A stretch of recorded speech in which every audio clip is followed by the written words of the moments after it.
Menteri Rang Ba Jong Kesorkar Jelau Conrad Sangma hagalai trik ubanai naiwing arajar arpuar ulai ngobha daga fire and emergency service station Haraliang kabala angnot ki paidbah jong kathan ka Laskein lakham slem hadin bajian bon tili ki jingjiang ki basnosi aga jo gopor Conrad Sangma ulap lipat baru ika Greater Raliang Water Supply Scheme Raliang panpsa umbam umdi ya palat lai pau tili ki shnong apo ka Laskein Block. Menteri Rang Ba ulah pelipat baru yang ke wayside amenities nekidukan bam lingba ke Swadesh Darshan Scheme Ministry of Tourism Haraliang.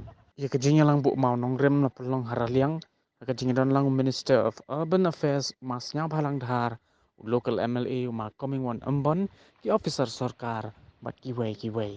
Menteri Rang Ba ulah samru iki sembai senyang bat ki siar kroila bat ke check shikitong yo mentoy lingba ke fokus Shaki Arspa Nyotali ki Longying ki Ban Aikam, the Community Investment Fund, Shakish Potali ki Village Organization, Kabalakot Nrup Waylak Prapo Hajar, but Sanlak Sapo Hajar, Shaki Katlaitli ki Seng Samla, ki Bahab Hapo ka Yes program.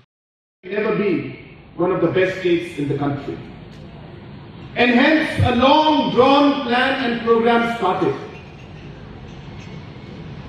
With programs like the NRLM, where today we have over 4 lakh women who are part of different self-help groups. Close to 42,000 groups have been formed. Close to 400 plus crores has been distributed to these different self-help groups. And we heard the testimony and speech from so many of our women folks, and so many here are today to get more benefits from the schemes under the self-help group and NRLM program. The largest and the biggest farmer welfare program was initiated during this government's time, where this NDA, NPP-led government has put farmers as one of our top priorities.